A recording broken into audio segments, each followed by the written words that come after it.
Hello everybody, welcome to our channel Career Guidance.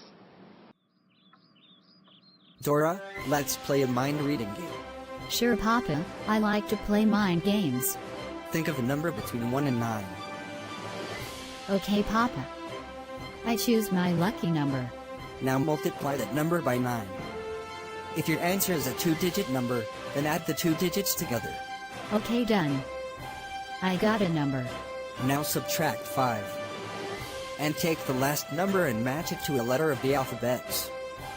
A equals 1. B equals 2. C equals 3.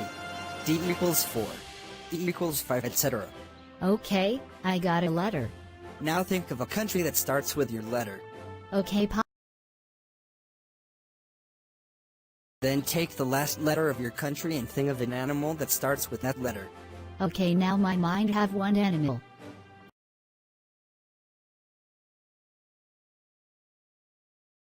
Take the last letter of your animal and think of a color that starts with that letter. Okay, done. Can you guess it?